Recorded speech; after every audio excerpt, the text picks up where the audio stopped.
Hi, my name is Shane. I use she and her pronouns. You can find me at Shane_Marble on Twitter.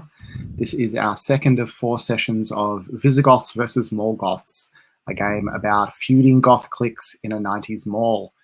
The game was organized on the Gauntlet calendar. The Gauntlet, if you're not familiar, is a community that plays and talks about a lot of indie and story role-playing games, things like that. To find out more or join us for a game, you can go to gauntlet-rpg.com. Going to ask the players to introduce themselves now. Just tell us your names and pronouns, anything that you want to tell us about yourself, and also tell us a bit about your character, the goth that you're playing, and what's happening to them in the mall. So maybe for this, we'll just go left to right across the character keeper. So that will mean that Mendel goes first. So, hi, I'm Mendel. My pronouns are he, him. I am playing Telly, who is various times a goth rabbit, or a rabbit-appearing goth, who uses they, them pronouns, and is, shall we say, concerned about her fellow, or their fellow goth, who was abducted by the Visigoths. And he invited them to their his bar mitzvah. So, Telly owes him. Indeed. Brandon.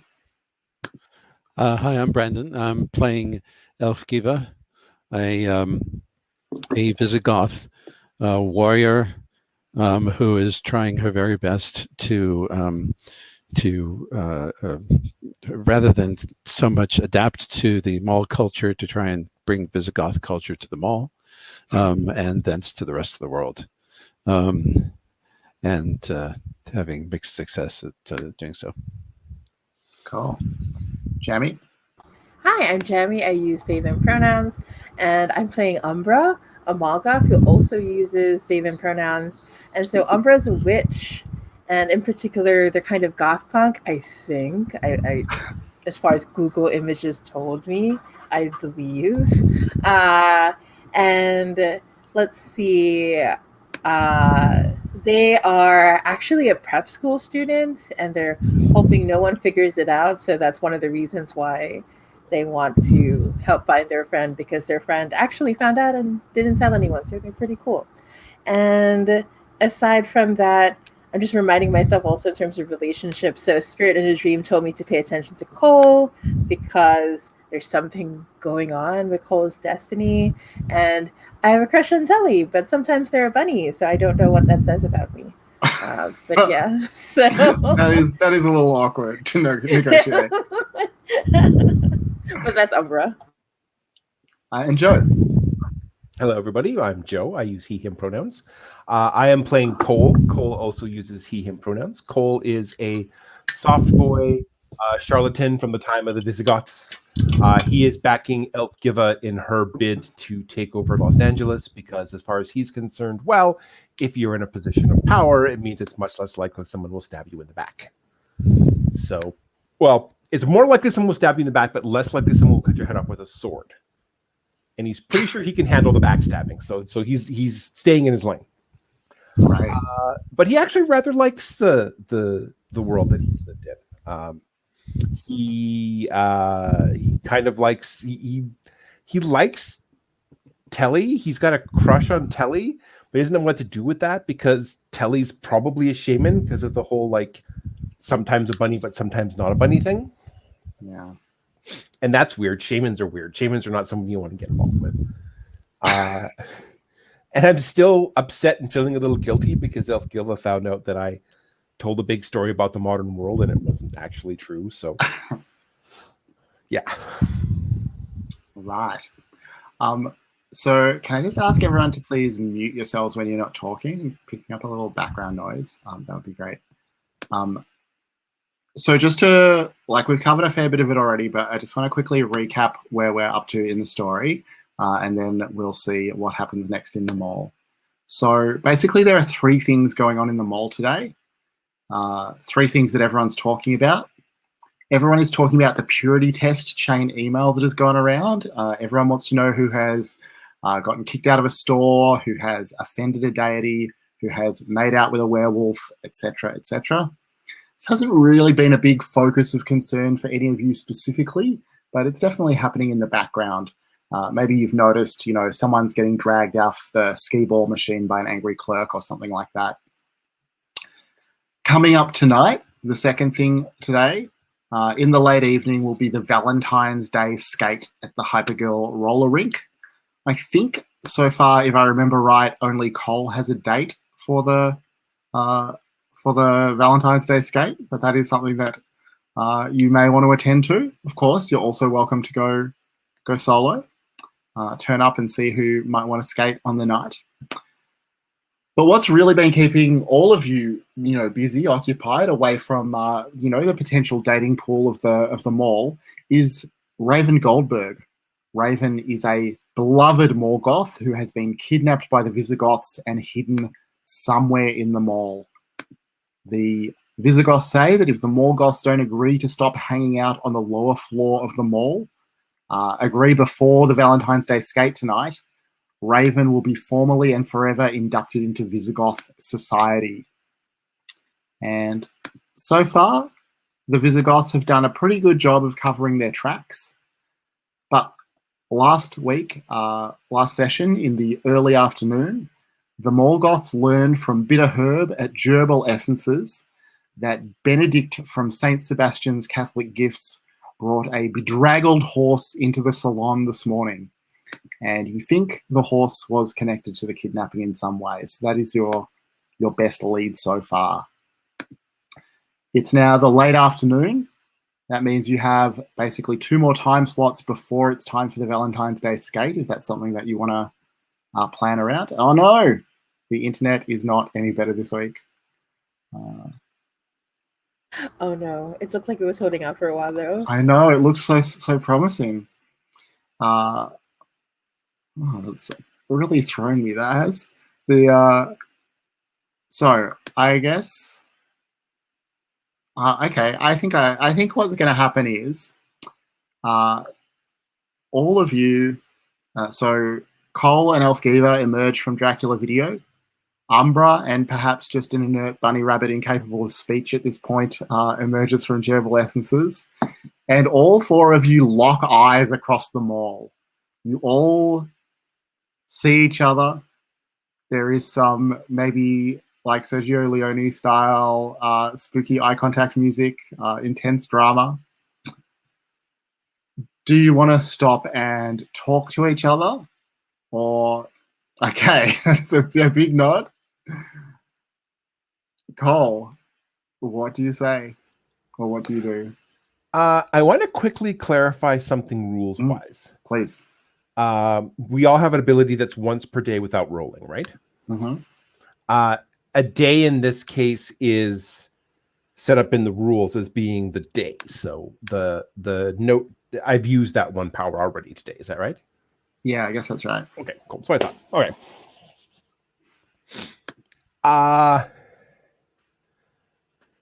Yes. So the first thing I do is I walk over to Umbra, sort of hesitantly, sort of like,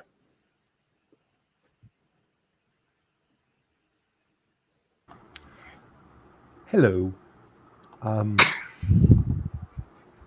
Umbra. It's good to see you. And I like lower my shades to like take a look, and I say, "Oh, Cole, how are you doing?" Well, I'm doing all right. I have a date for the skate tonight, so I'm quite excited about that. I think Umbra will make a kind of face like, date to the what? And Umbra's so upset that you've beaten them to getting a date for tonight. Yes, and it was the first person I asked too, so I'm quite impressed by that. They said, how much did you pay them? Oh, I didn't pay them anything, although I did promise we would have a chance to get up to some mischief. What is this talk of payment? Well, well- usually for someone like Cole to go on a date with someone, there has to be some payment involved. Well, it's true that Cole is weak and deceitful, but there's someone for everyone. And what of you, apparently is Umbra? true. There are some here that might desire to take you to such an occasion, and be proud to skate with you, especially those with great prowess in skating, and desire to impress you. Sorry to interrupt. I just want to say, while they're talking, I reach out and try and suddenly like scratch Telly on the head, just sort of like While we're distracted. And I'll. My gosh, is Umbra gonna get that direct? I think Umbra's gonna be confused and say, "Well, I mean, I'm sure. Like, I haven't checked, but I'm sure lots of people want to go with me. I just haven't." Perhaps one of the ones who is speaking to you at this very moment might desire to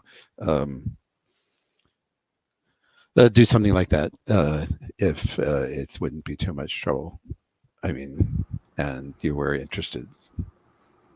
And I look at you confused, but you took Raven and I did no such thing. And raided us. I mean, raided my friend. Well, our tribe did so, but that's what tribes do. Haven't you been raiding? Well, I mean, I would hope so. I could show you how. It's a very it's perfectly honorable and is a. And I like squint, and what if? Well, I'm not sure how these raids work and these weird laws you Visigoths have, but I mean, if you gave Raven back, I would be very grateful. Unfortunately, he is not. They're not mine to give back. You understand.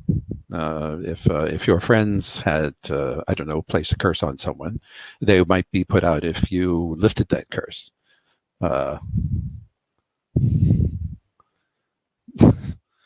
I'm desperately behind Umbra, tried to signal to Elfgiven. No, agree. This is a good idea. Agree. Oh, well, but on the other hand, yes, absolutely. We should do this very thing. Come to think of it, why not? Perhaps there can be amity between our tribes. And Umbra was like getting ready to like get upset, and then suddenly, I mean, absolutely. And I think Umbra wants to try to detect lies and see if Elfgiva is being honest about. Umbra's telling themselves that they're trying to see if Elfgiva is honest about helping with Raven, but really what they're trying to figure out is if Elfgiva really has feelings for Umbra, right? So I'm going to. Are you going to use your automatic figure out what somebody's feelings are? Or I used that already. Oh, you've done that. Yeah, okay. I used exactly. I used it last time. Even if I had known, I might have saved it, but it's okay. That's what they're there for. I'm going to. I forgot where the dice room is. Let's see. Is it in the email? Yes. Okay. I have a +2.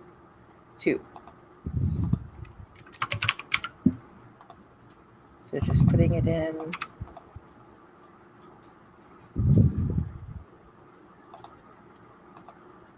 Oof. Oh, that's a 12. That's a pretty good roll. Oh, sorry, Shane, you're muted. Thanks. So Elfgiva needs to roll against you to see who succeeds.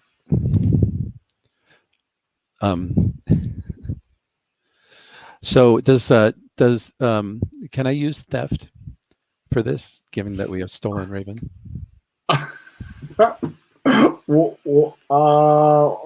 Yeah, why not? Okay. Then I got a 14. You got a 14. Okay, so I didn't think I was beating a 12, but the I didn't think so the either. dice gods have spoken.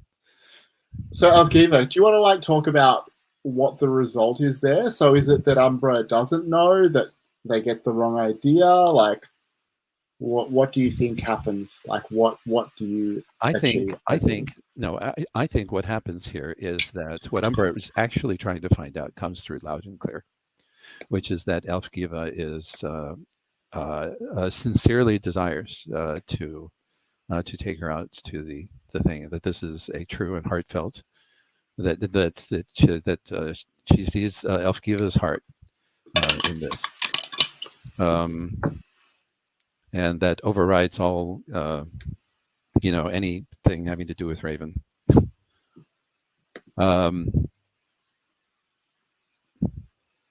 So she is not deceived. She sees truth. It's just one particular. It's just, but not picking up anything on Raven. No. Well, no. There's nothing about Raven, but certainly the Elfgiva is being sincere in desiring to take you roller skating and impress you with her capability and fitness to be your consort for the evening. Amazing. So, Mendel, I'm not sure if you caught any or all of that. The very tail end. So I'm assuming that there's some broader context, but yes. So, but obviously you now have a date. And a promise to release Raven. Oh, wow. Mm-hmm. So at this point, all of you see Gastrointestinal Joe walking towards you across the mall.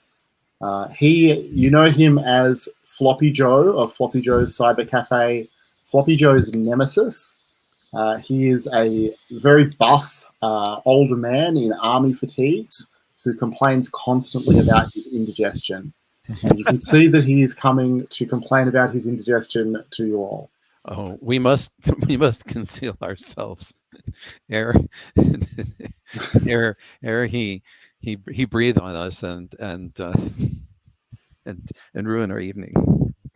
I think at this point, Umbra, who's still like overwhelmed by the idea of someone having a crush on them, like pushes Elfgiva into like the corner to hide with them without thinking about how close the space is behind the potted plant. Nice. Cole? Was just going to say, if you don't mind, Mendel, up until this point, you've kind of been in bunny form. Is it okay if I take you out of Umbra's hands and like hide with you in a corner, and then suddenly like you're human form and we're also awkwardly close? Oh, sure. That's fine. Okay. Mm-hmm. All right. I mean, remember, we never see Telly transform. It's more that sometimes the director has put a rabbit in, and sometimes the director has put this this rabbit-shaped person. Then, All right. So I think let's have like a little scene with each pair in their hidey hole, and then we'll roll to see whether G.I. Joe discovers you or not. So, Umbra and Elfgiva, do you want to talk about what happens here, or should we just discreetly veil this scene?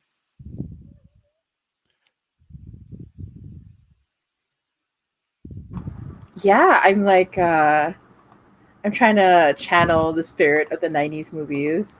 I'm totally cool with veiling things, but what do you think? Or Elfgiva? Yeah, well, I think there should be some premonitory awkwardness before we veil things. I mean, one thing you do notice close up with Elfgiva is that she's really muscular. I mean, she is very buff. Umbra has no chance. Elfgiva says, "You are remarkably soft and fragrant." And Umbra just awkwardly says, "Oh, yeah, I put together a perfume from the grimoire. I mean, I did it. I mean, I naturally smell like this." Elfgiva is attracted and frightened at the same time. All right. And Cole and Tally, what is happening in the dark corner that you've darted off into? I don't know if Telly has anything in particular that they want to start out with. I think Telly is keeping absolutely still, as sort of befits a rabbit in these contexts. Is he playing dead? Haven't quite escalated to playing dead, but the only sign of any movement from Telly is their nose is ever so slightly pulsing. Nice. So in movie, sorry, go ahead. Oh, sorry, go on. In movie terms, like there's definitely like a 30 seconds of like Telly's nose twitching and Cole sort of watching it fascinated, just like. So I don't suppose you heard about that Omnigoth purity test thing.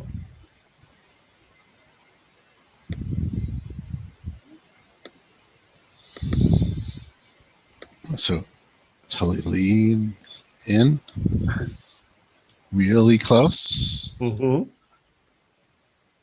Do you know who sent it? Well, I assumed it was someone named Lestat. That's the name on it. That's the email. So I just assumed there's someone named Lestat who sent it. No one's actually named Lestat, though. Well, this is a very horrid time you live in. Where I come from, I know at least 3 people named Lestat. They were all horrible people. None of them were any fun at all. Well, there's that. No, but what I mean is that's an internet tag. Oh. So it's a it's like a nom de guerre. Oh. Yes, it's a French thing. I understand now. Is the internet French? I've been wondering. It seems very French. I think it was invented in France, yes. That would explain a lot, wouldn't it?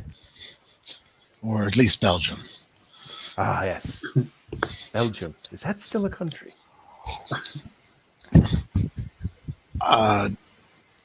Okay. Yes and no. I'm not surprised how many times I get that answer to my questions. I think it's a country again. Ah. All right, that makes sense. All right, so while this is going on, Gastrointestinal Joe is stalking this corner of the mall. I finally got the joke of his name. I'm sorry, I'm slow. It's, I mean, in fairness, it's the not more you know. I would like one of, firstly, Umbra and Elfgiva to roll to see if you successfully hide from Gastrointestinal Joe. I don't know if one of you has a useful skill that might make you want to be the one who rolls. I could try to haunt him so that he doesn't Yes. look in this area. Yes, curse him with blindness. Well, Yeah. how would you haunt him exactly? Like, what would that look like? Yeah, I think, and Umbra is kind of like, shy about showing this in front of Elfgiva. So I think it's really a moment of trust. They take out their grimoire in order to show. Yeah. Arms go wide. And I think when that happens, Umbra's kind of like, "Oh, Avgiva's really cute when she's unsure of something." And I place a hand on your hand. Don't worry, this will help us. And I sort of like point my fingers towards G.I. Joe, and I sense like I don't know how else to put this, but I want him to be haunted by all those things he ate that are unhappy with the Yes. state that they exited his Curse, body. Does curse that him make with sense? flatulence. Yeah. Like I imagine these little ghosty things that like look like burgers and chilies and stuff like that. Like, you know, I'm giving them form and shape. You ate us. How could you do that? Like the ghosts of food courts, past, present, and future. Yes. Basically, it's what I have in mind. Does that make sense? Yeah. I mean, as much as anything in this game. All right. So roll 2d6 plus whatever to see whether you succeed, and I will roll on behalf of Gastrointestinal Joe. Okay, here we go.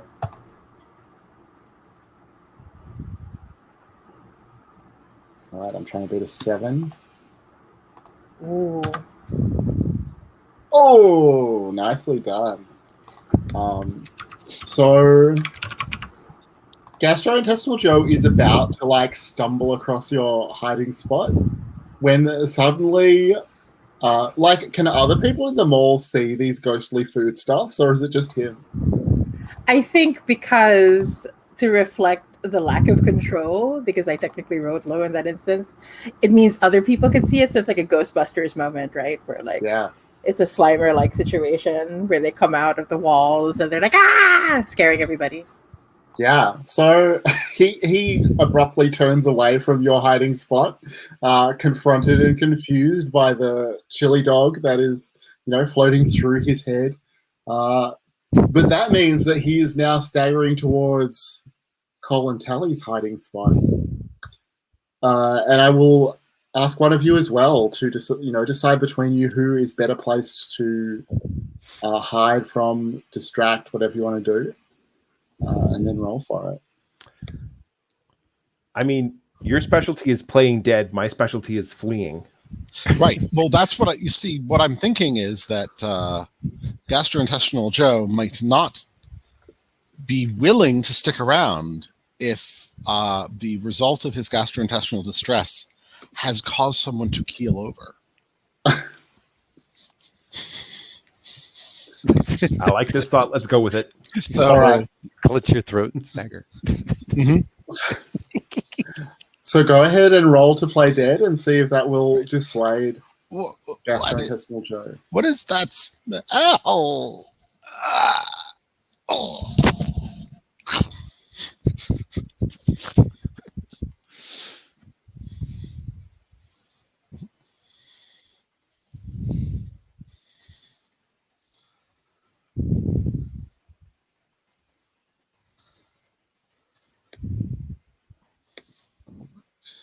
Oh, nice. So I'm going to have to roll a 12 to beat you. Let's see. Oh, no.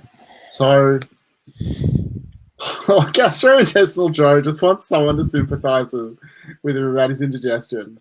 But instead, as ghostly foodstuffs start tormenting him,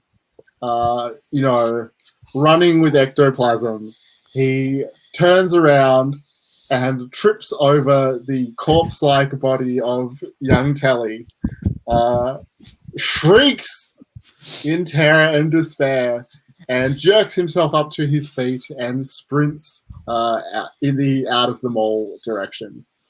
Well done, everyone. You have fended off Gastrointestinal Joe. Do either of you take advantage of this respite to advance your courtships or anything like that, or is it time to close the scene? Maybe we should save that for the Valentine's Day skate.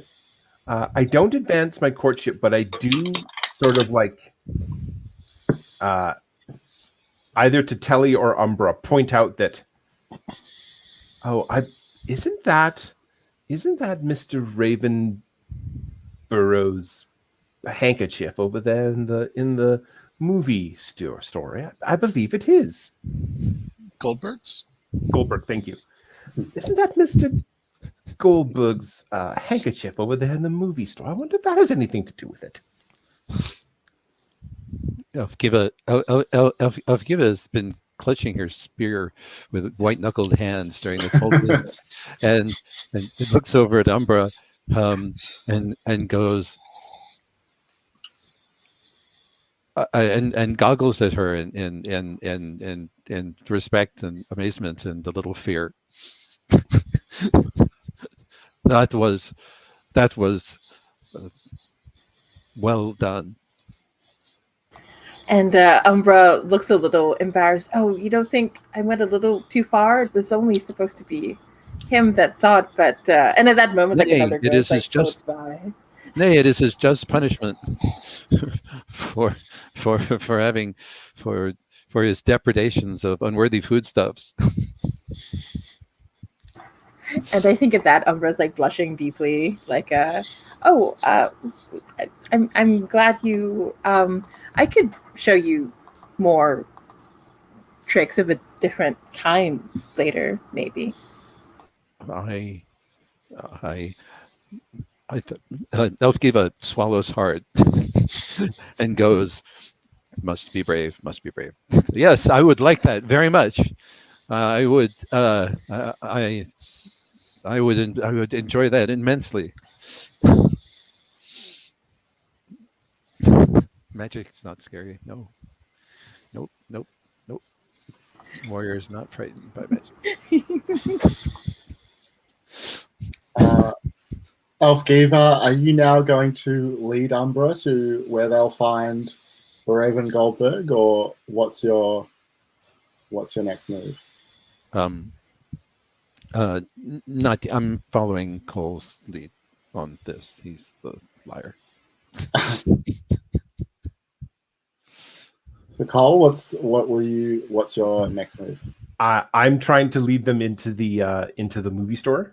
I'm hoping something will cross our paths that needs stabbing, or at least thwacking on the head with the haft of a spear. And that is, as soon as they're with the movie store, it's like, okay, now we got to go to Hail Satin for the other thing. Okay. So Cole and Elfgiva lead Tally and Umbra to Dracula Video. And in the front window, you do see what appears to be Raven Goldberg's distinctive handkerchief sitting in the display. And then, Cole, you're just going to sneak off? That's my plan, yeah. We'll see how it works. Well, why don't you roll to see if you successfully flee? Absolutely. I'm good at this. And Umbra and Tally, again, like, decide between yourselves who would like to roll to see if you can stop Cole before he gets away. Ooh. That's going to be hard. That's a 13. Ooh. Maybe we'll see. Like, if we help each other, it is a high thing to beat. But what do you think, Tully? Because I do have detect lies. He's just trying to run. It's not clear why. Maybe he's frightened of video. Oh no! Umbra, it will be you that rolls. Okay. I could do that. So, and this is to detect if he's running, right? I'm not mistaken. I mean, I guess you can decide, like, what is the action that you're taking. So Cole's trying to get away. You could decide. I mean, one of your skills is persuade. You could try and talk him into staying, I guess, or something like that. Maybe he must be frightened of something. Run off like that. And I think, oh gosh, yeah, I'm trying to. I think Umbra, like, I'm trying to figure out where Umbra is right now. I think Umbra is so tied up in this new crush, and new possibility that I think it's going to be more like just trying to figure out, like, you mean they lied to us, these Visigoths that I should have never trusted in the first place. Yeah. So I think it's definitely detect lies to see what Cole is up to. So that's a +2. Let's see how it goes. If only you had a companion who could embarrass themselves. At this point, Elfgifa can't embarrass herself for Umbra, can she? Why is that? I'm just wondering, like, is that a thing that could happen? You can't embarrass yourself when you have maxed out your hurt feelings, I think, but otherwise, yeah. Okay. So it doesn't have to be just for someone on your side. Well, I mean, normally it would be for someone on your side, but I guess you could embarrass yourself to betray Cole if you wanted. The alliances are a little fluid. Usually, at it's this the point. trickster that betrays the me, but then the other way around. It's, Umbra, go ahead and roll. All right. So rolling with a +2. Let's see how it goes. Okay. 2 dice. Okay.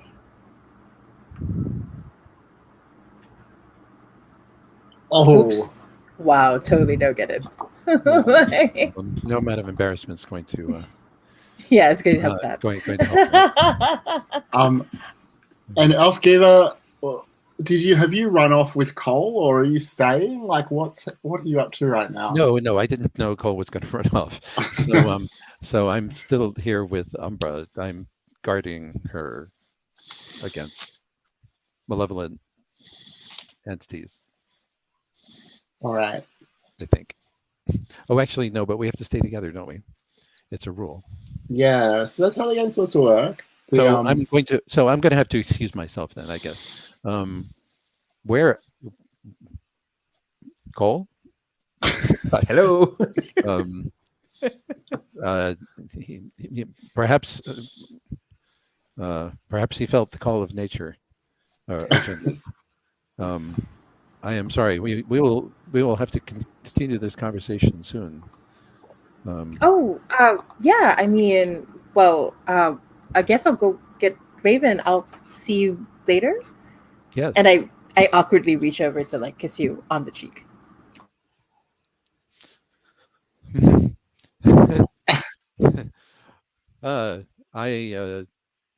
I'm Nordic. I blush.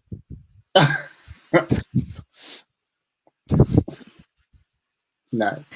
That was very pleasurable. We can kiss other places later. I mean, I should go in. I should, get the handkerchief. Yeah.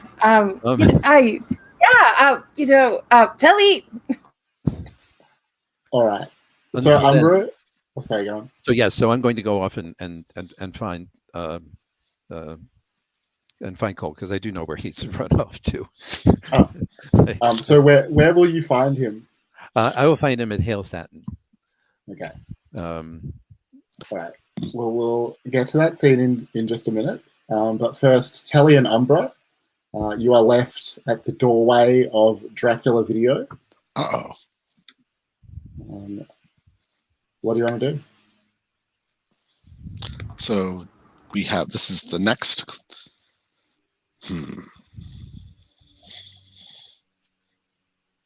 Yeah, and so we have the handkerchief, which is pointed out to us. And I think Umbra's like confused because like they're just calling out Raven. Hello. We're here. Hello.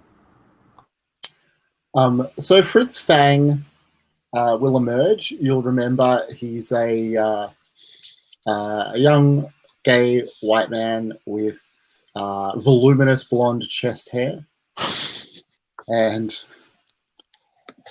says, "Raven's not here." Oh, has Raven been here at all? Yeah, Raven was in last week. He rented, what did he rent? All of a sudden I can't remember any names. He rented Clueless. He loves that movie. And then like Umbra starts to like slowly realize like, wait a minute. So if Raven's not here And Umbra's like blushing with embarrassment and shame, and looks at Telly. I mean, Raven's not here. We have to. I can't believe she'd lie to me.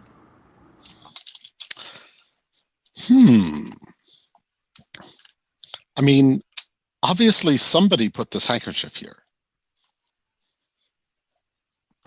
Yeah. So. Do you think that's all part of the ruse? I don't know. I thought. I don't know what's going on. This is really frustrating.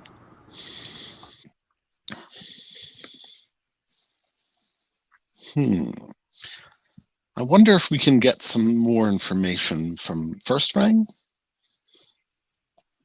I think that like Fritz is ever since like he mentioned Clueless, Fritz has just been monologuing about the history of Jane Austen adaptations. And you know, the different sort of cinematic qualities different directors have brought to bear. The you know, feminist theory, what feminist film theory has to tell us about Jane Austen, the male gaze, the female gaze, the quite essentialist like 90s style academic film theory. If you mention his name, he starts it off and says, I'm sorry, did you ask something? Nothing urgent. We're just wondering if we could find our friend.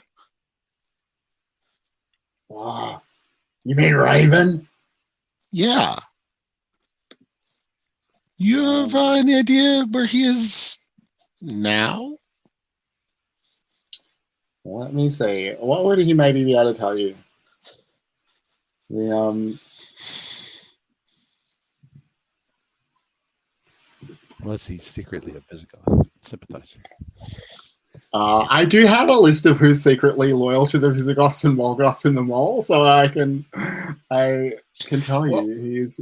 Even if you don't know that, do you know why his handkerchief is in your display case? Yeah. Look, I can't help you with that. All I know is I saw what did I see? When I was closing up the shop last night, I saw a hooded kidnapper and Raven ride by the store on a white pony. A white pony? Right. Was there like blood on the pony, or did it look pristine? It was a little scratched, yeah. And which direction were they headed in? That way. And he points, you know, in a direction in the mall. Right, so it corroborates the other story, basically. Yeah, it's definitely like consistent with potentially going to St. Sebastian's. Yeah, so I think I look at Telly, and I say, I think we should just stick with the original plan, I guess. I guess we're going to have to. Wow. If you see Raven, tell him that Clueless is 3 days overdue already. Don't you have a clause about if you've been kidnapped? No, we had to revoke the kidnapping clause policy. Do you know how many people get kidnapped since the Visigoths turned up in this mall? Oh my golly. Well, you really should advertise that better. And I think like right. Umbra like secretly hands over like a little money to cover the over, but you know, is trying to be subtle about it, just puts it on the table. Nice. All right. So while this is happening, Elfgaver, you find Cole at Hale Satin. You see the staff, Hemlock and Nocturne. You I want to have see a conversation in the corridor just before we go in. Oh, sure. If I can. Yeah, go ahead. I'm used to catching Cole. I bet. Hello, War Leader. Sorry about that. I knew you would catch up with me. Why did you flee? I'm confused. And so are we to hand over this Raven? Oh, well, see, that's a lie. Well, it's not quite a lie. It's more of a false promise. You see, what we're going to do is we're going to complete the initiation, make him a Visigoth, and then we will hand him back to them. See, we've kept our part of the bargain, just not the part they thought we were going to keep. And this way you get your date with Umbra.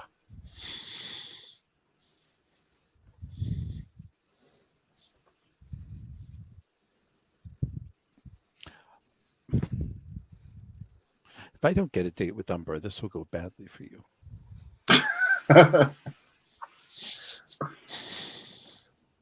That is fair.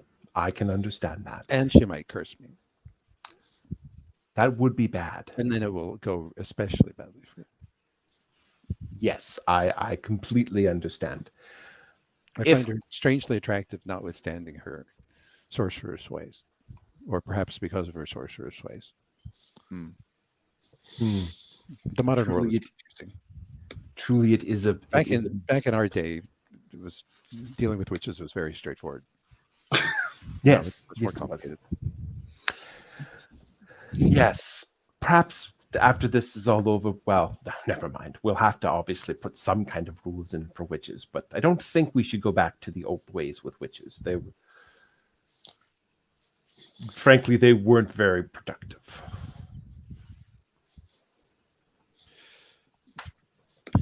Should we... I don't know. Should we do something to make it more difficult for them to find this Goldberg, or should we rely on our brothers' inconsistent capabilities of stealth? I think at this point, time is running away from us. So if we wish to complete this task of ours tonight, this great and holy task, I think that we will have to focus upon that first. We have done all of we can to throw them off the Goldberg trail, as it were.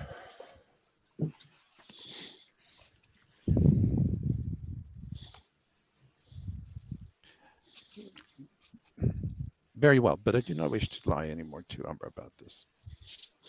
Yes, or of course. even, or I know it's not, or not lying, I suppose, to mislead. I can completely understand that, War Leader. You will tell Umbra the truth. Just do it last night. It is completely fine. You can continue to tell Umbra the truth. Well, I have. I've told her a great truth, and she has not rejected me. Ah, that is good news. That is excellent. Perhaps she could be another one of your advisors when you take over these Los Angeles. Do you think? I think she would be very good in the role. Yes. I'd never thought of that. Very well. Let us get the last ritual element. Yes, exactly. So inside Pale Satin, the demonic bed and bath store with black terry cloth curtains, you see a massive black scrying orb covered in arcane symbols and surrounded by floor pillows. You see they are having a sale on haunted bubble bath.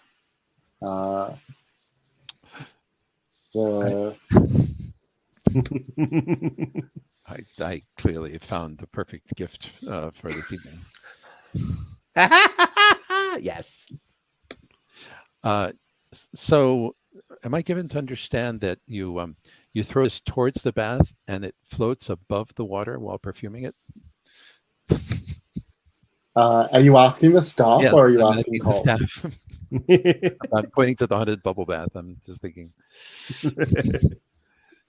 Does not actually touch the water, but hovers above it in an unearthly fashion. So I think that Hemlock, who is one of the staff members, will take this opportunity to try and talk to you in Latin. He is himself a Morgoth, but quite proud of his Latin-speaking abilities, and unsure whether you actually will be able to understand or reply to his Latin, but he's going to give it a red-hot try. Do you speak Latin? ude I a expe Latin lane of Eorske. Zevigera Rivigi Guvigud.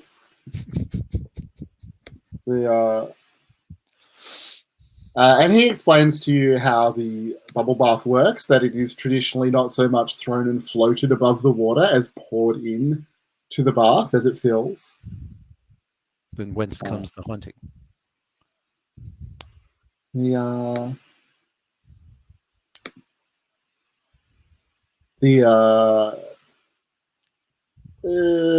haunting, perhaps the wrong word, more of a demonic possession once one climbs into the bath. Oh, that seems appropriate. Yeah, have you ever seen the movie The Exorcist? Maybe it's a little after your time. That's that sort of thing. Oh, no, after my time. Sorry, I must jump on opportunity. After my, I will have you know that Visigoths invented the movies. Amazing. Yes, with they were originally simple moving images, projected before an intense flame. But the technology has not fundamentally changed. And I spin a Visigoth version of The Exorcist. It clearly precedes anything he's ever heard of by 1500 years, and movie technology itself. Yeah, I think there's a lot of. I will use my once a day persuade someone that something was invented by Visigoths. Oh my god, amazing! By the end, his jaw is just hanging open. He had no idea that Visigoths invented cinema. He's very, very surprised and impressed. Cole, what are you doing while this is going on? Trying very hard not to laugh, and also, just checking if the haunted bubble bath is a red color, because the red is the big thing here. That's what I'm looking for. Yeah, I think so. Why not? Excellent. So your character sheet should say how much money you have on it. So yes, the bubble bath will cost you $15, or you are welcome to roll to see if you can shoplift it.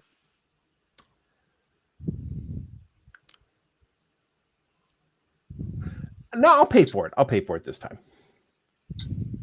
All right. Is $15 worth enough to, like, by my estimation of how bubble machines work? Is it enough to cover like all of the roller rink, or should I get like double amount? Yeah, I think you probably need 2 bottles to cover the entire roller rink, just to be on the safe side. I will get 2. Okay. All right.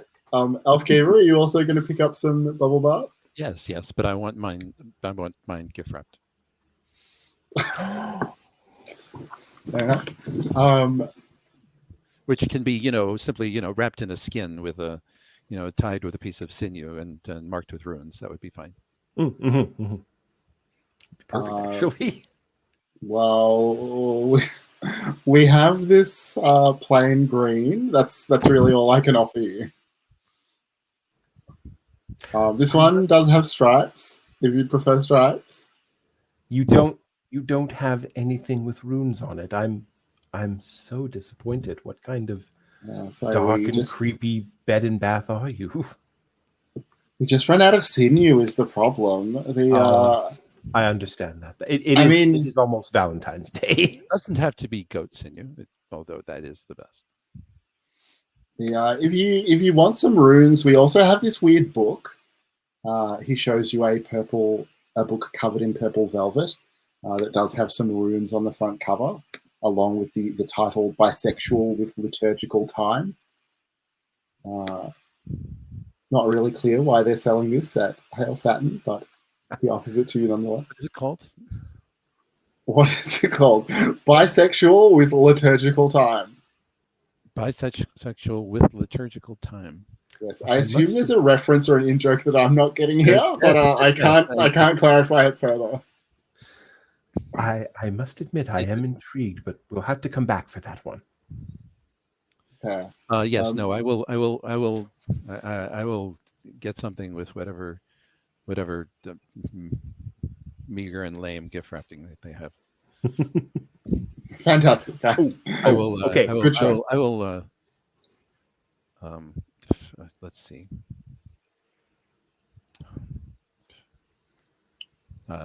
Yeah, I will. I will dress it up a little bit. I was just thinking, Wally, I was just thinking I could perhaps inscribe it with runes for you. I mean, I'm obviously not. Describe something with runes. They said something rude. Well, yes, but I mean, Umber won't necessarily know that. She might find out. She might, but would she really though? I mean, or would they really though? I mean, do you need another headache? No. No.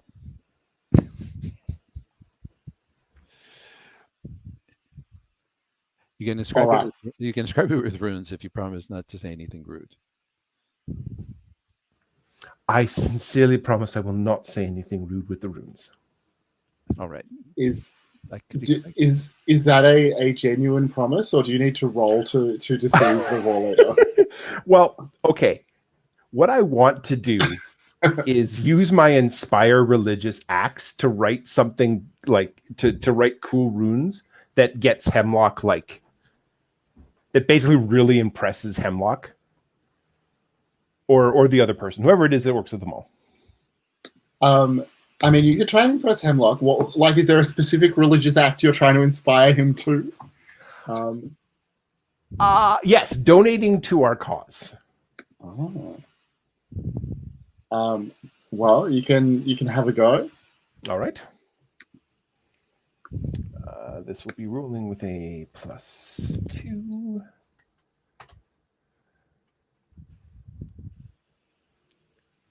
That is a 4. Wow, this could be the first time I actually succeed on a roll. Yes! Yes! Actually, I've already embarrassed myself by speaking Latin. So, is that your embarrassing trait? It is my embarrassing trait. Oh, you did. Well, I guess that makes it a success. I thought I was finally going to win at something, but no. Thank you. All right. So I think that he will just donate the wrapping paper as an in-kind contribution to the Visigoth cause. And you'll see that he gets a sharp side-eye from Nocturne, who does not approve of him supporting the Visigoths in this way. But let's take a break here, and we'll come back and see what happens in the early evening as we barrel down the home stretch towards the Valentine's Day skate. So let's just come back in like 10 minutes past the hour. Oh, that would be good for me. All right. Thanks very much. See you soon. All right. Are we all good to keep going? Yes, indeed. Cool. So it is now early evening. This is the last time before the Valentine's Day skate. Last chance for the Morgoths to save Raven Goldberg in time. Last chance for the Visigoths to frustrate the Morgoths' attempts to save Raven Goldberg in time. I'm going to ask first, Morgoths, where are you going for this scene? Yeah, so everything was pointing towards I'm just looking for the name. Something essences? Gerbil essences, is that right? No, you've already been to Gerbil essences. Oh, your clues are pointing at Saint Sebastian's Catholic gifts. Go. Okay. And Benedict, who works there. Okay. Cool. You want to head to Saint Sebastian's? Sure. All right. And before we get to that scene, I'm going to ask the Visigoths, where are you going to be going for this scene? You're muted.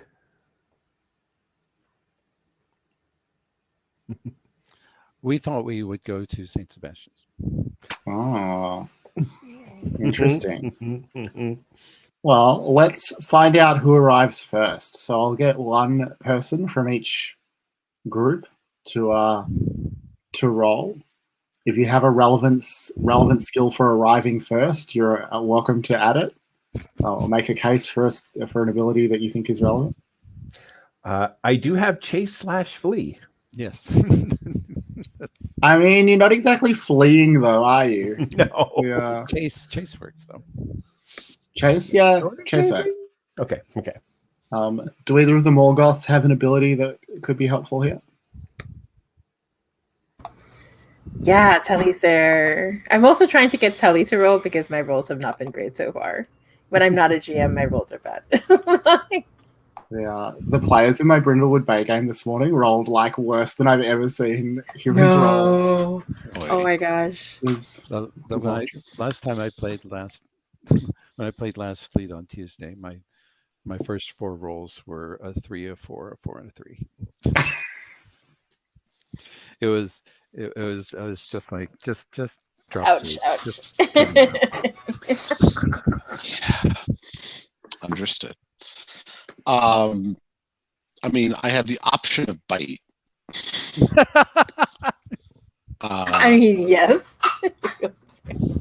I'm not sure how that works, but if you want to fight the Visigoths, if you want to try and like chase them down and get into an altercation before they get to Saint Sebastian's, you're welcome to do that. Everyone will be recording hurt feelings if there's a fight, but it probably doesn't help you with being in there. Right. Yes. Other than running fast as a bunny. Right. And then I don't have a skill in that. Yeah. So, I mean, you can just roll 2d6. You don't need it. Mm-hmm. Yeah, and then I can try to help you if ever. Mm-hmm. All right. So let's have let's get the Visigoths to roll first. Already? Ooh, coming in with a 6. Only a 6. So, Tally, let's see what you got. That was lame.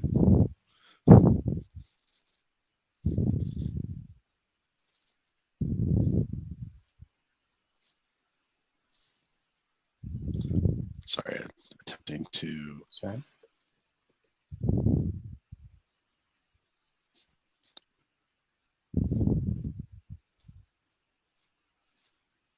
Nice.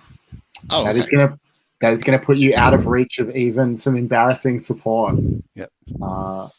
So, Morgoths, you race across the mall. You can feel that the Visigoths are right behind you, but you arrive at Saint Sebastian's Catholic Gifts. It is lit with tea candles and decked with crosses. It's your church away from church. Mm-hmm. There is the confessional booth, home to the famous invisible priest of them all. And you see Benedict, 16-year-old white boy wearing pleated khakis and sweater vest. He looks a little nervous, but he kind of always looks a little nervous, so it's not very telling. And he kind of gulps and says, "Hi, Umbra and Tally. What can I do for you?" I think at this point, Umbra is like really upset. Like, we don't know where Raven is, and sorry, my partner is shaking the cat food. Okay, we don't know where Raven is, and you know that the Visigoths are right behind us, so we don't have much time. So I'm just gonna like slam my hand down onto the table, open up my book, and I'm going to say, "You need to tell us everything you know, and you need to give us Raven right now." And I'm going to try to intimidate them into telling me what I need to know using haunt. Oh my god. He will quickly start saying a prayer for protection, I guess. But go ahead and roll. Yeah, and I think this is like the craft moment, right? Like the hair flying and Oh my. All right. yeah. I will follow that up with a yeah, you need to tell us. Perfect. All right. I appreciate that. Okay, here we go. Okay. Let me just double check. Yeah. Okay. That rolling. Whoa. Ooh, that's Ah. actually plus the embarrassment. I forgot. So 9, 10, 11, 12. All right. So I'm going to roll for Benedict. He is going to, I mean, the best he can do is to tie you. So let's see.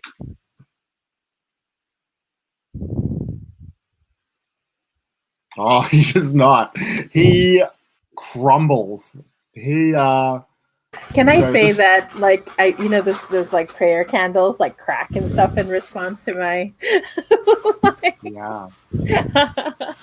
Wow, I Like feel as like if- I went to a Catholic school. This feels very, very cathartic for me. Anyway, so the like a wind as if from nowhere like blows out all of the candles abruptly and suddenly. He gasps, a little high-pitched squeak of a gasp, and he says, "I'm sorry, they made me do it. He's in there," and points to the like discount crucifix bin, and you just the two of you just have time to like get to the bin and start digging out the crucifixes looking for Raven, when Elfgiva and Cole both come sprinting into the store. And Elfgiva and Cole, you see that they're like onto it. They are digging into the bin like right where they're about to find Raven. What do you do?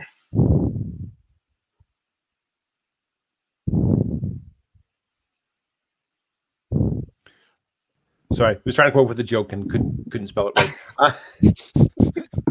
He's kept with the non-alcoholic communion wine. Nobody ever wants that.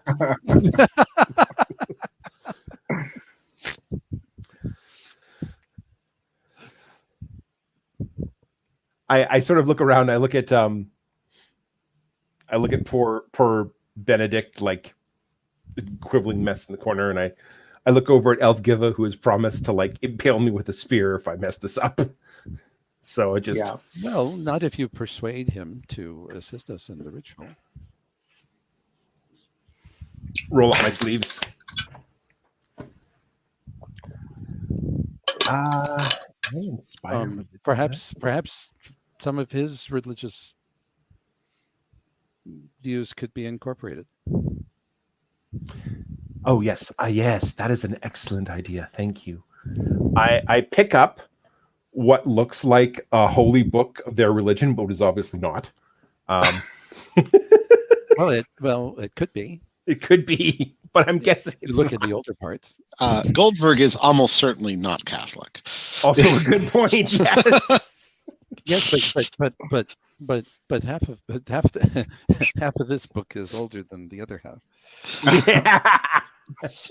I was imagining that you picked up like the mid-90s equivalent, or maybe this actually is from the mid-90s, but like Chicken Soup for the Soul or something like that, like a self-help book.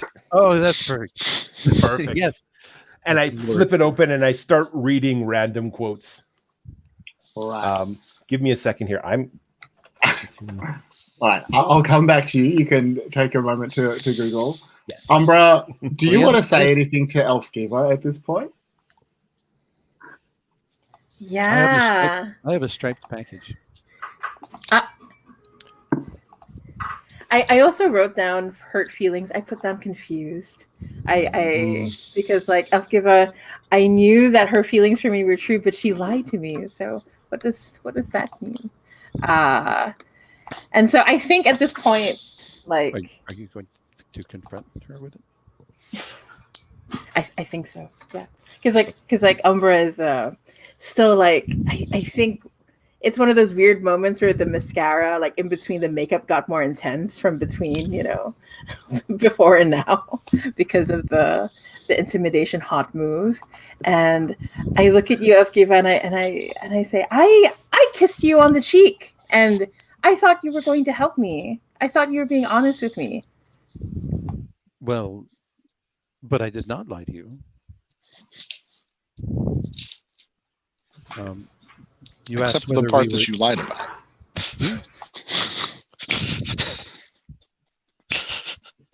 Then cut to the bunny.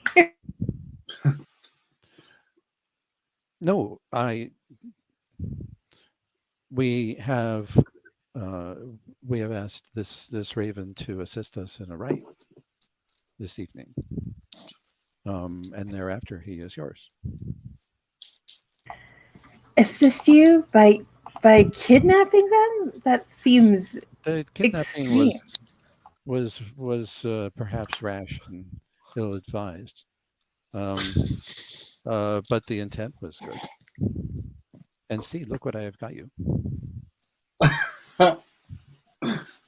And I like look at it and I'm like, you got me something? Why Yes. should I trust anything you give me? Can Well, it is said to be spirit possessed. Oh.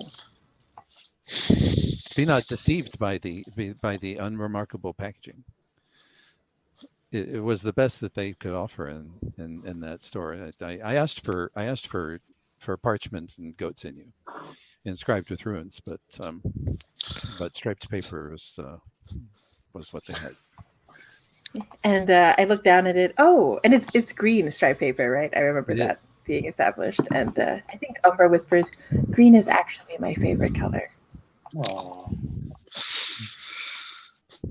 It is with one adds it to water in order to create a semblance of blood that is nevertheless good for the skin.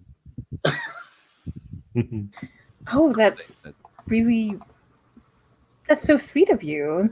And I'm like looking at Telly like I'm so confused. I don't know what to do. Upkeep was very, very beautiful and muscled and gave me a gift. Telly is now rabbit, definitely. And so there's a shot of looking back and forth at the two of you having that conversation, and Cole attempting to seduce Goldberg.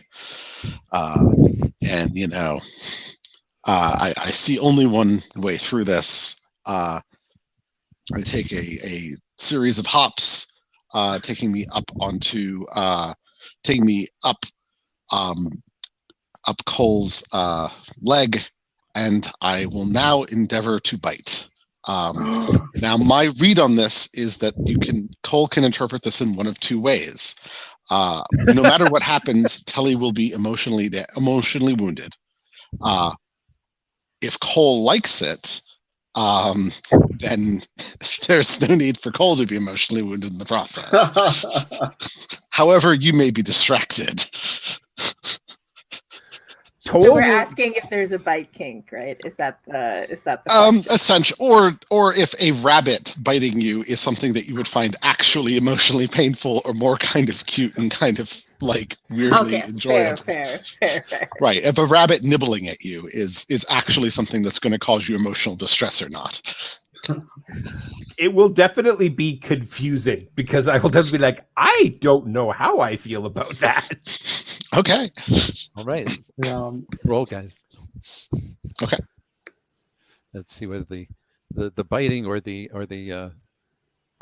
occasional Yiddish phrase coming out of chicken soup for this whole. Can I ask, Cole, what are you doing? Are you trying to just fend off the rabbit bites? Are you trying to punch the rabbit in response? What are you going to do about this situation? It's sort of like a bite. What is happening now? So it's sort of us trying to hunch and get away from, but also okay, being confused. Not so much a retaliation. That's yeah, cool. Exactly. So that's a big roll from Telly. Let's see how Cole does with that. Nice. Okay. Ooh. That is a 6. Oh, wait. What are the numbers? Can I be of No, assistance? the Telly has just outright beaten Cole. There's no Yeah, no. no amount of assistance is going to change that. Okay. So Cole, sorry, Telly, you definitely like successfully distract Cole. Sorry, Cole, was there a quote that you wanted to share with us that might have been interrupted by the rabbit Yes. The quote I was going to read is, "We need 4 hugs a day for survival. We need 8 hugs a day for maintenance. We need 12 hugs a day for growth." Wow. So I think I get to like, we need 8 hugs. Ah! This is not a hug. Why is your familiar drilling on my trickster's leg? And I raise an eyebrow. I guess this was part of the plan.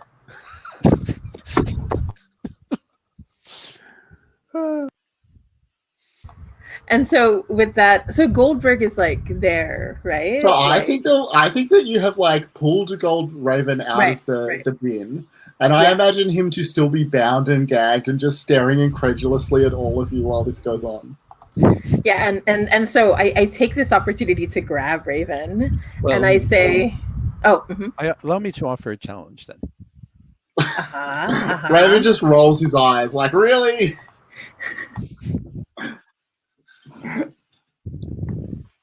Well, go ahead. We allow.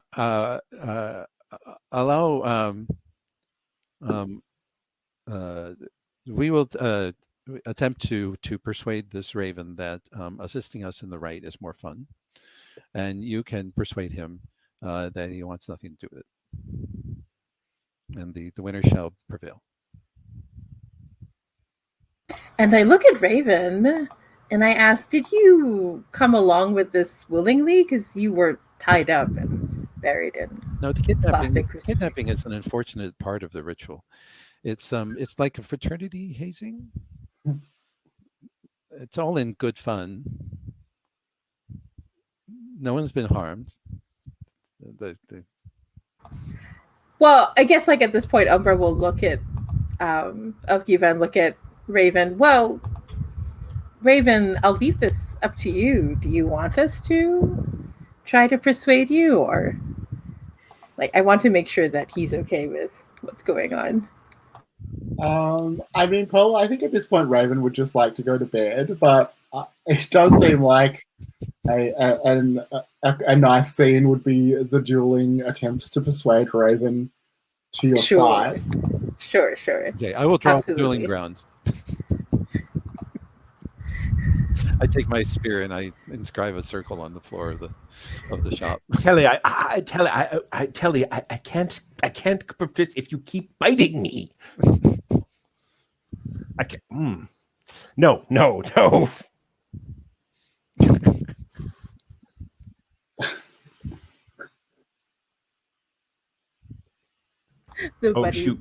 The bunny biting is so hilarious.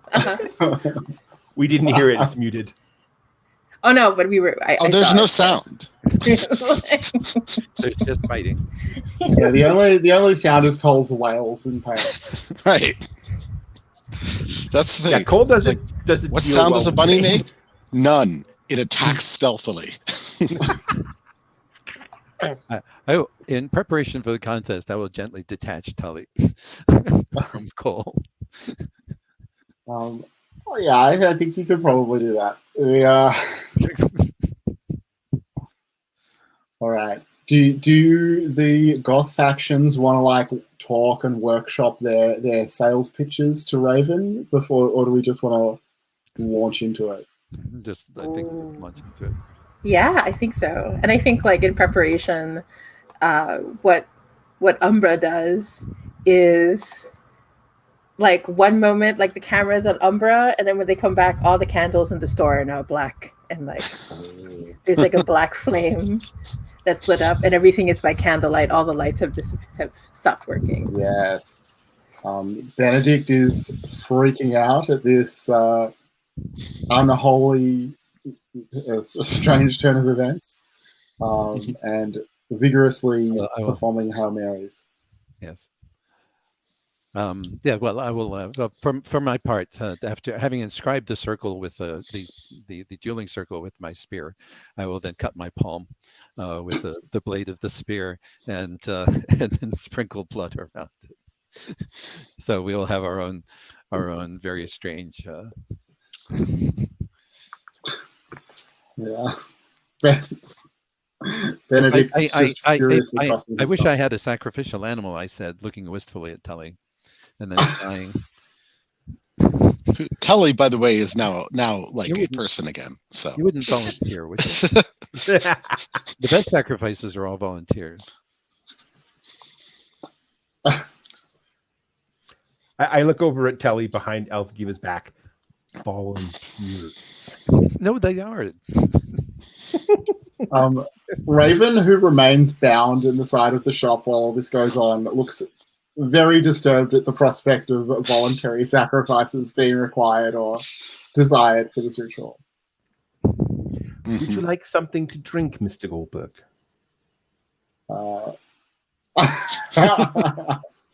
I believe they have some sacrificial wine or such here. It's quite good, as I understand it. Yeah, I think that he will take Umbra's advice on this one. He'll say, no, thank you, Mr. Cole. All right, let the battle begin. So who goes first in the tradition or battle? is Umbra going to suggest that this be done in proper Lincoln Douglas style? Oh, and sorry, in what style? In proper Lincoln Douglas style. Oh, what does that mean? Oh, that means that so presumably because he's already a Goth, that would mean that Elfgiva would do the first argument, and then and you would have the first rebuttal, and then there'd be one more back and forth, and then a final culmination. But it's a prep school debate format, basically. Oh my gosh, which actually Umbra would be super good at. Right. But it would be revelatory, I'm sure. Non-witty nature. True. Yeah, I kind of like that idea, and then we'll roll at the end. So I mean, I'm not. We could escalate that to team debate, which actually does involve trading off between members of your team. No, with yes, we will debate in the fashion of Lincoln and Douglas, and also have boasting. Well, yes, we can't do without the boasting. Is almost same thing.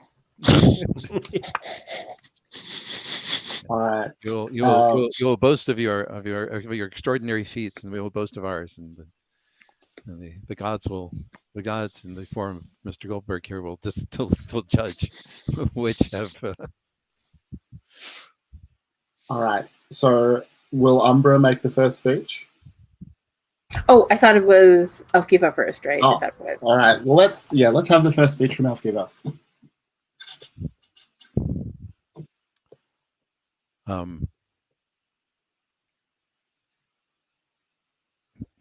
don't think any of my skills actually apply here. Although boasting should be a skill, but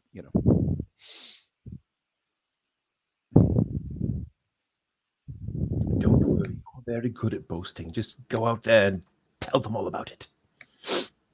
Yes. I will boast of glory and of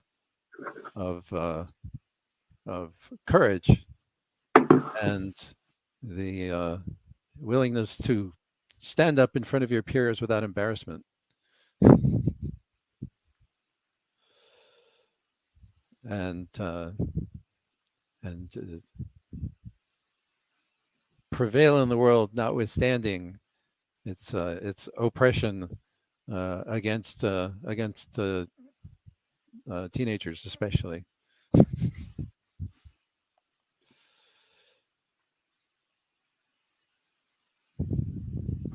Umbra, Yeah. how do you respond? Sorry.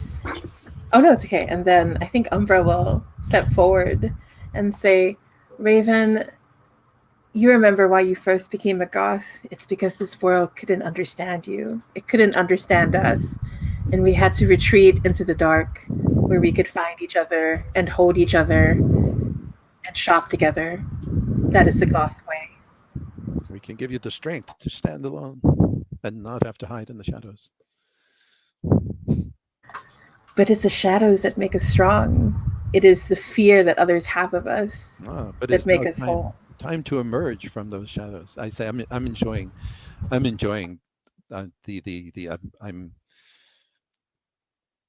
as the argument warms up, the Elfgiva is clearly being more and more attracted to Umbra. And As a worthy opponent. Don't forget the eye makeup. Right. And I turn around and my eye makeup has changed somehow already to show the beauty of the goth culture. Is it makeup of eyes that you desire? And I take a smear of blood and I put it underneath each eye. It says this will cow your enemies, surer than darkness. Let them see what has happened to the ones who dared last to to trouble you. And I move towards Raven and I say, the truth is that our strength comes from embracing the darkness and embracing our feelings. Feelings that the world doesn't want us to have, that shames us for having, but Raven will always be here for you with your feelings and makeup to express those feelings.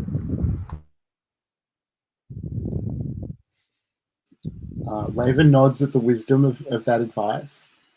Are there any concluding remarks, or is it time to roll to see who has succeeded? There are the passions of the Goths are powerful too, and those here of the modern world know not how to deal with them, and so they recoil.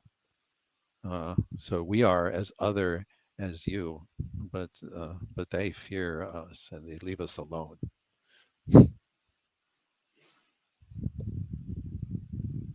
Very cool. I'm happy to roll to see how Raven takes it. Let's see. Okay, so I have a +2 to persuade. Mm-hmm. Got a 7 from Elfgiva. Okay. Oh, why do I have so many tabs? Okay, there we go.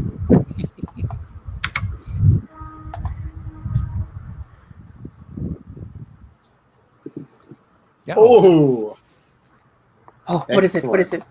14. Oh, 14. Amazing. I mean, I guess it makes sense that Raven was not, in fact, persuaded to join the faction of his kidnappers. Well, no. With a 14, this is not just not persuaded. Something has happened. Something magical has happened here, I think.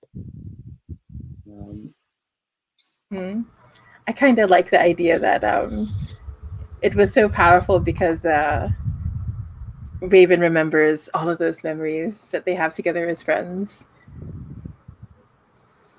Like all the times we hung out and got drunk behind the wall.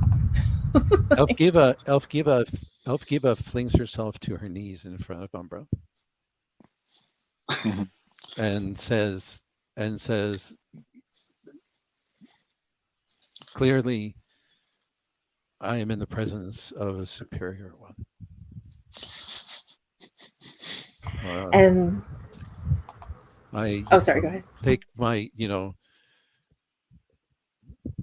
Take my heart, and you will never regret it. And I think Umbra smiles and blushes. First, the bath bomb, then the blood. So romantic. And ooh, you know what? I'm going to take a look at the purity test, and I'm going to say, Elfgiva, how do you feel about rope? I like it very much. I think we'll get along just fine. Yes. I say as I take your hand, and I look at Telly. We'll be back in time for the dance. And don't forget the bubbles. Right, and the bubbles. Maybe we can do 3 or 4 of these at once. Oh, Have fun. efficiency. Callie, do you want to do or say anything as Umbra and Elfgiver? Oh, and we have excuse offended the themselves? deity. Oh, I've got to go help. Goldberg get ready for the dance or for the skate. Because isn't he supposed to DJ it? Is he? Maybe. And Cole, what about you? Well, I sort of stand in the middle of the store for a moment and just. Well, I suppose this all worked out for the best. You know that you could become a mall goth if you wanted to, right? So just saying.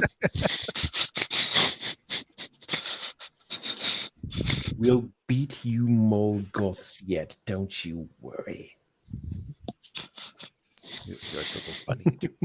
Mhm. And I go off to find Fritz, and we're going to plan our attack on the Valentine's Day dance tonight. Oh my. Okay. Mhm. Enhancement Right. of Valentine's Day dance tonight. And Telly, I think that the last thing you see as you turn back to help Raven start getting ready is that Umbra's speech was so persuasive that Benedict has somehow changed from his pleated khakis and sweater vest to full Morgoth fashion, mascara, dyed Pleather. black hair, teased to the heavens. Right. Wallet chain, everything. Mm-hmm. And I will. him and Raven come with you to get ready for the dance. All right. Very good. Okay. They are a shaman.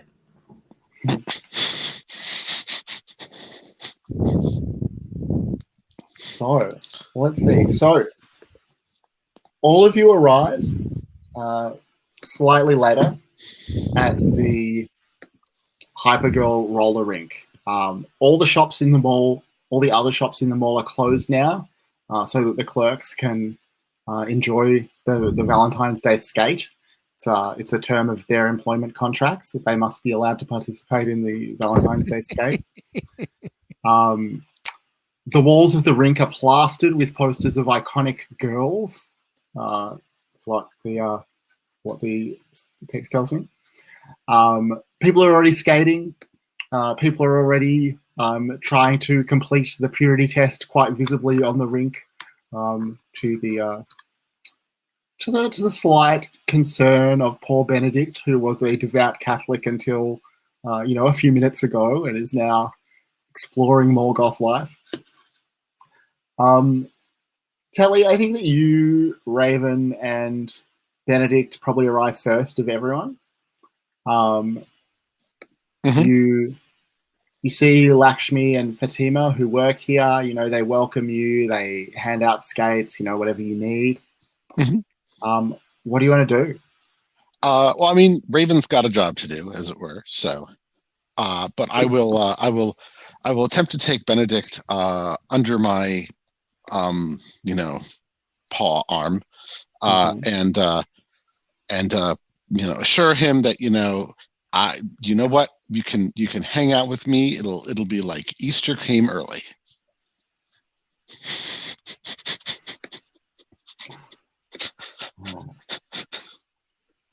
That's the spring one, right? With the bunnies. Okay, good. Yeah. All right. And not too long after this, I think. Well, do Umbra and Elfgiver arrive together, or would you have separated to arrive on your own? Ooh, I think I would have. I like the idea that we helped each other get ready, and I have Visigoth kind of like makeup on, and Elfgiva has like more gothy makeup on. Is Visigoth's makeup just blood? Is that what you mean? Yes, You just got actually. blood smeared on your face? Yes, No, yes. I thought there was all this woad and everything. Yeah, absolutely. Yeah, painted, Right, or like woad-esque, you know, battle themes. blue painted runes. Yeah, no, Umbra's made up like a warrior, like a shield maiden going into battle. Wow. I even found a wand that looks kind of like a spear. So Perfect, it's kind of perfect. And Umbra, how does Elfgiva look now? Yeah, Elfgiva looks like as if they could have walked out of the craft, but more punkish. I think really nice big platform boots and black fishnet stockings for sure to accentuate those like calf muscles that are really nice. I look like a Draugr. the Nordic undead. I love it. I love it. And yeah, you can have a skate. The skates are for everyone to use. I think that Umbra probably knows Fatima pretty well because Fatima is the strongest debater at the local high school, and I feel like that must be pretty close to your interests.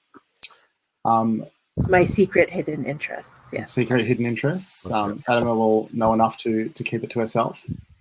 You see Tally and Benedict. You see Goldberg is up on the DJ platforms. Let's see, 1996, probably with actual records, right? Or maybe CD decks, I guess. He's this is almost certainly CD DJing. Yeah. Mm-hmm. What are Umbra and Elfgiva going to do? I think Umbra will say, I haven't actually skated that often, so how about you, Elfgiva? Are you good at this?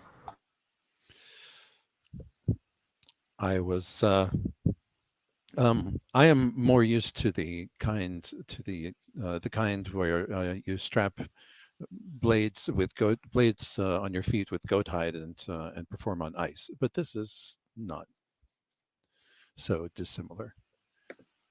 You may rest upon my arm, and I will keep you from falling. Oh, yes, I would. And I'll trust you then. If anyone dares to get too close, I will destroy them. Oh, Umbra's secretly hoping to see Elfgiva destroy someone.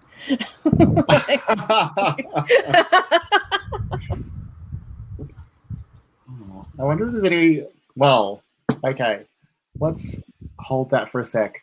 Cole, tell us about your entry to the Valentine's Day skate.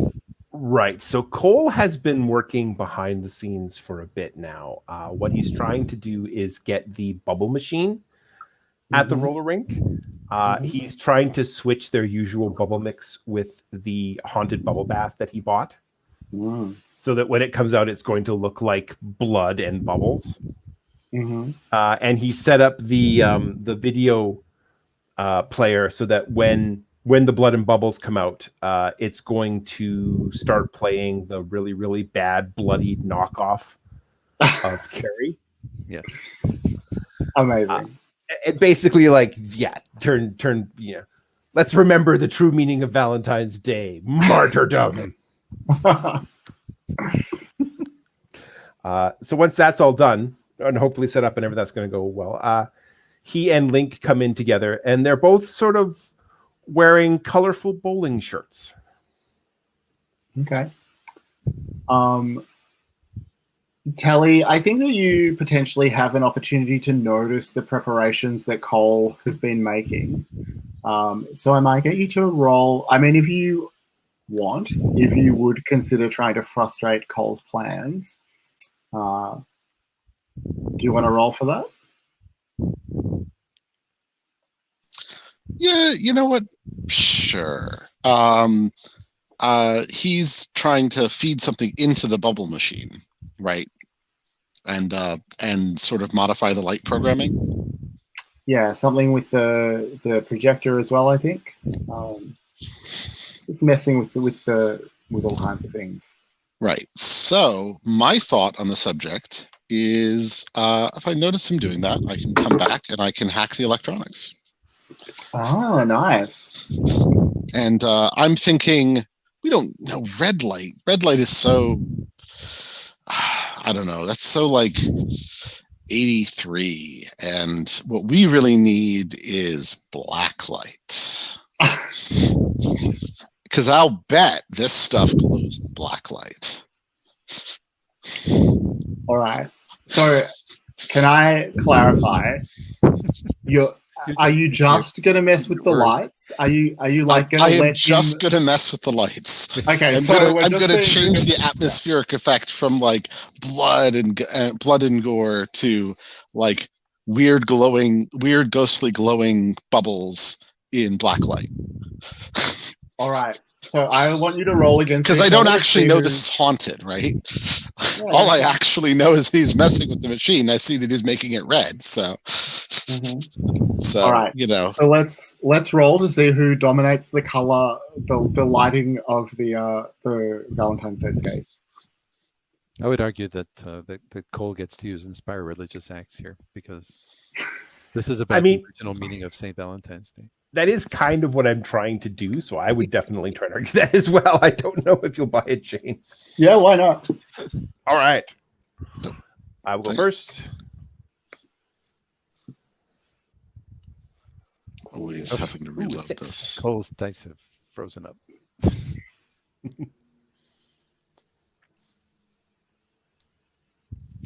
My dice appear to have... That's Irish now. My dice appear to have frozen up. Perhaps you'd like to warm them for me.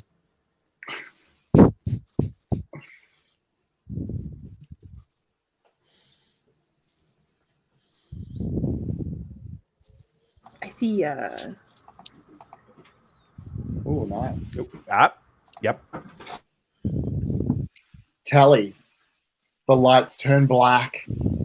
At the same... Well, Cole, do you want to like describe more just like the beginnings of what starts to happen? So bubbles start pouring out of the bubble machine, right? And at first it just seems like, oh, it's going to be bubbles. It's fine. But then because the mix probably isn't exactly right, it starts like, in addition to the bubbles, it starts spewing out some of the actual bubble, which of course is red. And the bubbles themselves are red. Anybody who touches it is like this sort of red film to it. And just about the time that's been going on for like about the time that people start going, oh my God, what is this? Like that's when the lights go, and that's when the movie starts. And the movie, of course, is like just tons of fake blood being poured on people and people screaming, and it's awesome. So as this happens, Elfgiver, you are knocked. Somebody like slams into you quite hard, almost knocking you over. But of course, a warrior like yourself manages to keep your feet. And you realize it's gastrointestinal Joe. Still with some faint food ghosts floating around his head. Apparently still quite distressed, but I can't imagine that you're going to accept this kind of disrespect in front of your Valentine's I will Day. not. I will not be shown up in front of my date. I will scream a challenge at him. And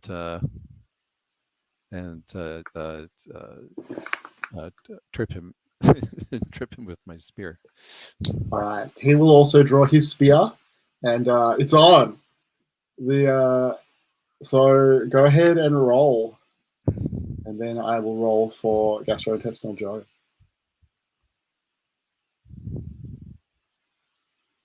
$10. Oh, nice.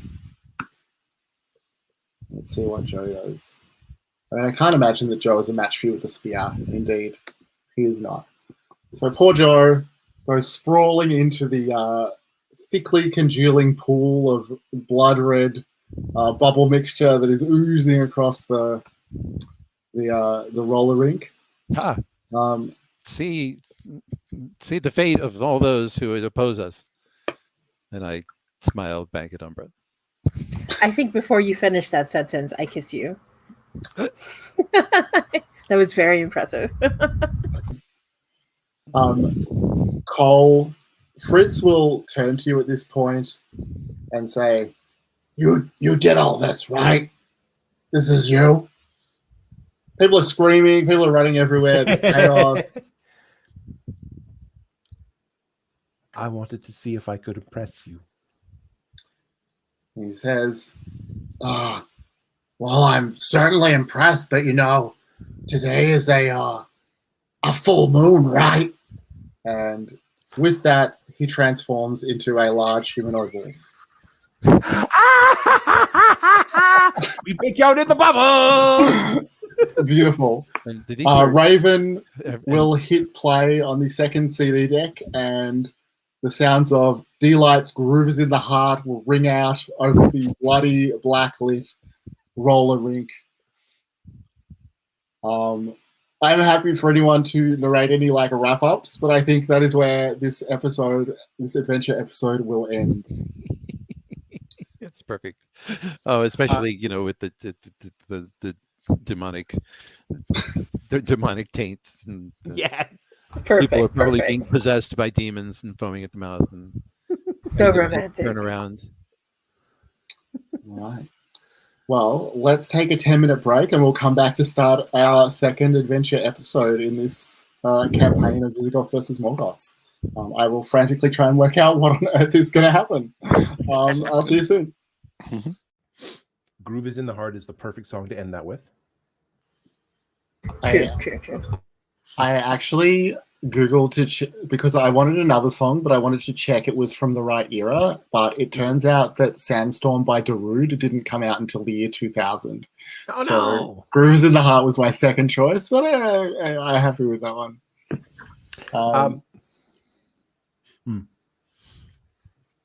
Is Fitz canonically a werewolf, or did you just throw that in, or does it matter? Oh, he is. I wouldn't make up something like that.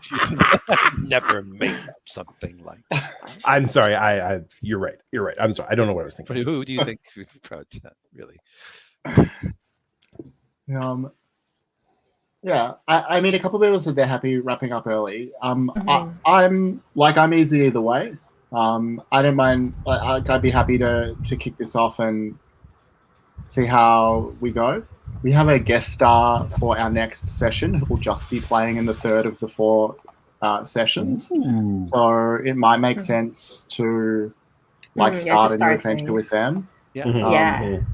Yeah. I mean, it seems like people are into that idea. So maybe because we do the epilogue. So I'm trying to read the rules and it's sideways, right? It says here there's epilogue. Each player makes a few brief statements about what happens to their character after the events of this adventure episode. I'm glad that you're on top of this because that had completely slipped my mind. All right. Well, we'll go around. We'll do epilogues for everyone, what happens to them after this episode. And then we'll go around and do stars and wishes. And we'll start a new adventure episode next week. Should we just go maybe right to left? Well, let's go left to right first, and then we'll go back right to left. So starting with Tally. Tell us about what happens to Tally after the end of the episode. So I think that we'll cut to a few things. One, Telly was probably a little too close to the soap machine or the bubble machine, so got a little bit doused with the haunted bubble. Now, my theory being that trying to possess a rabbit is a lot harder than trying to possess a human. Right. Of course. Rabbits are just made of sterner stuff. But I do make sure that I do make sure that and I've forgotten his name now, but the Catholic store shopkeep, as it were, makes it home safely. And he awakens on his porch with a not insignificant amount of rabbit fur and some viscous blood-colored fluid over him. but none the worse for wear. Mhm. And I will leave a note about, when the next Molgoth event is that he may attend. Great. What happens to Elf Giva after the episode ends? Elf Kiva is in love, and she is she is carving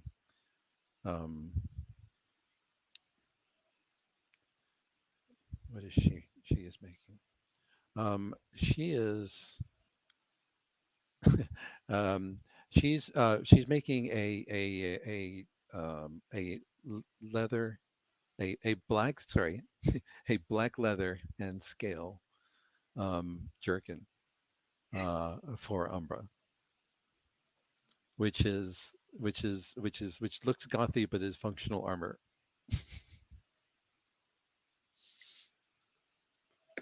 Nice. Using traditional material, only traditional materials, of course.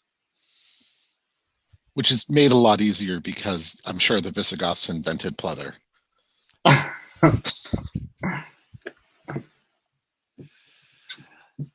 Well, tomorrow they will have for sure. Yeah, yes, tomorrow they certainly will have. Well, if I have to go hunting, who's going to miss a few rats or puppies or whatever it is that is sort of in the vicinity of the mall. Mm-hmm. Great. And Umbra?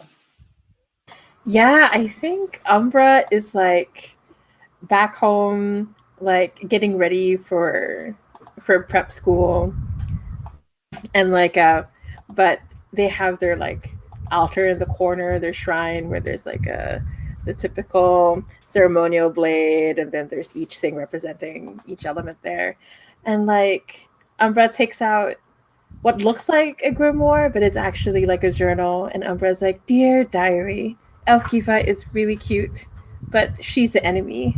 I don't know what to do."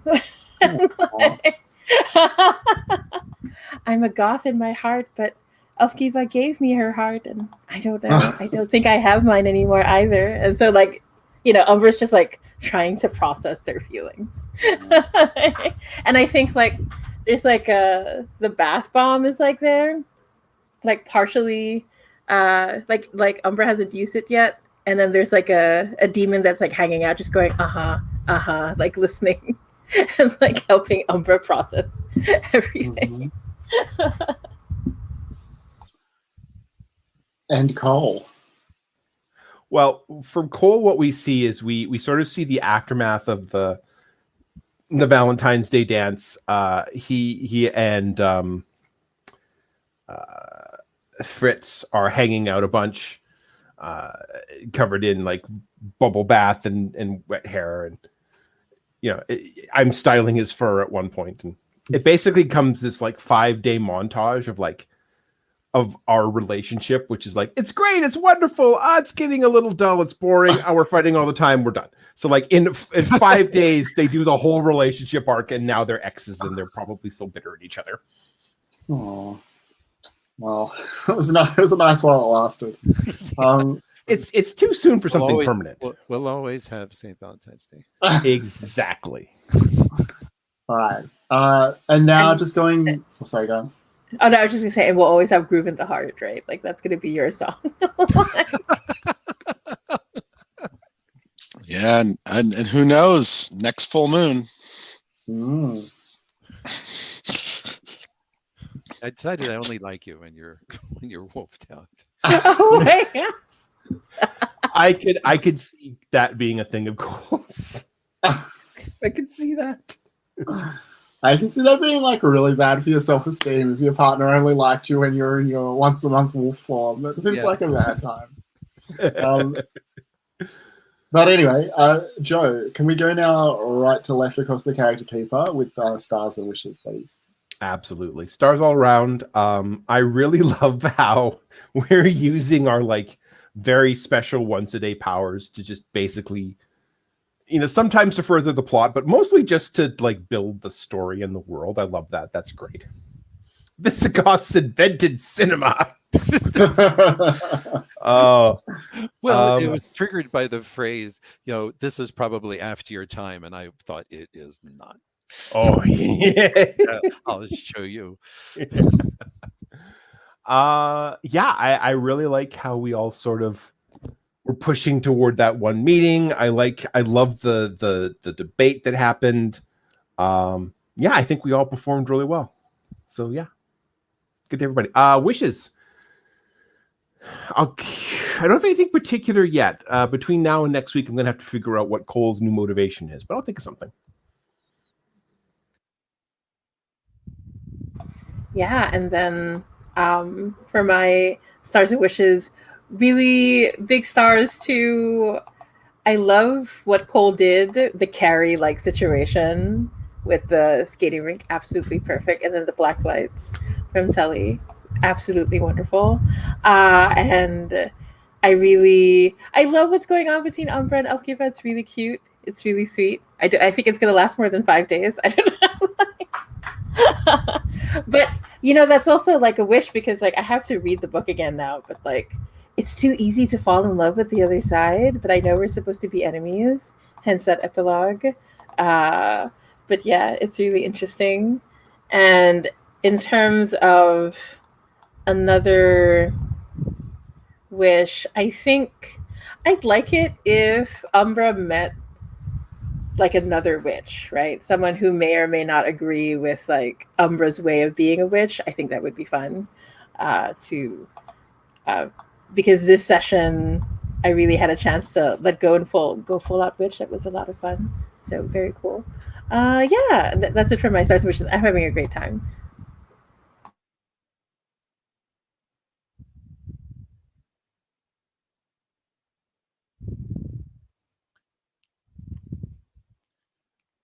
So, for my part, I loved the combination, of course,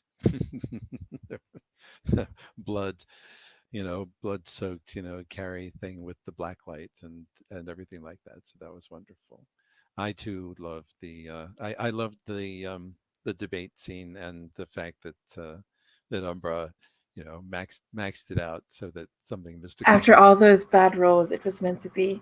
Yes, and I too loved the romance between Elkiva and Umbra, and it's like they're on opposite sides, but yet it's like, so how can I advance the Visigoth cause without offending the one I love? I've fallen in love with the giant, or equivalent. I know much more about Norse religion than about Visigoth religion, so pardon me if I substitute. And as far as wishes go, some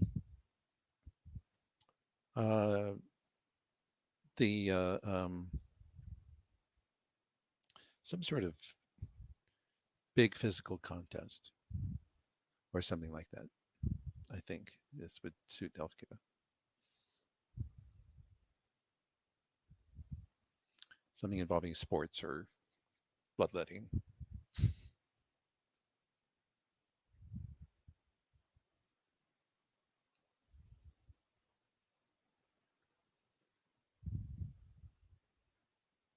You're muted, Shane. No, I think it's. I just was all right.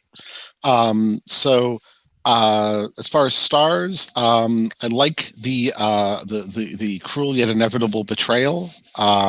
I think that was a good turn, and I do very much enjoy the badass Romeo and Juliet between Elfgiva and Umbra, because that's it's star-crossed, but they're also like no one in either faction is going to tell them what to do. So it's really an internal problem more than an external one, which I do like that. It's I also like that in that same vein, that there's been less of a sense of hierarchy as I expect there would normally be in both the Visigoths and the Molgoths. And that's actually, I think, a good thing, where that's been making this more lighthearted in a way, right?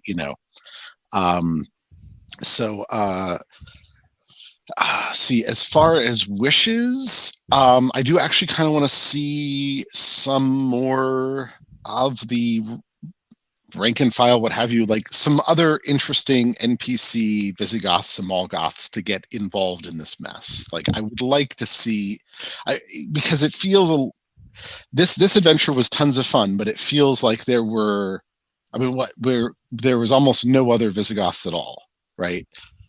And I feel like there's definitely other Visigoths who have very different ideas about Visigothing. And, I think that also introduces some really neat room for something cool to happen with the relationship with Nelkiva and Umbra, with that whole, how do they respond to other Goths and other Visigoths that aren't, one of the folks currently in play, as it were. So Yeah. I'm actually, yes, given what Mendel just said, I'm actually going to change my wish. Right, I want people of the factions to try and pry Elfgiva and Umbra apart. Ooh, delicious. And persuade them that this is that they're sleeping with the enemy, and that will probably backfire horribly in a wonderful way. Okay, that sounds great. I think there's a lot to work with there. I just wanted to mention a couple of stars. I had a great time, thanks to you all. Definitely stars all around. I was very happy with the level of chaos that we achieved by the climax. Star to Mendel's internet actually holding up today. It was really good to have you stay with us through the game. And the other star, my laptop didn't hold up, but internet. It was definitely better this time. Held up pretty well. But the true star, the true surpassing highlight of this game for me was the quantification of the number of hugs per day required for various levels of subsistence. I forgot. That's right. That is a big star. Yes. Oh yeah, that was hilarious. Right. That was, yeah. It seemed like the perfect thing to pull out at the perfect time. It's it really poignant right now, though. Yeah, it is. It really is. Oh. All right. Well, yeah. So we'll have a fifth Goth. Yet to be determined whether that's a Visigoth or a Molgoth next time. But yeah, I'll see you in a week's time. Thanks so much, everyone. So we'll disturb the balance. Thank you. Absolutely. Yep. Before you go, everyone sorry, goes. let me just check. Oh, yes. Is it okay to post the video? Yeah, I think so. Absolutely. Cool.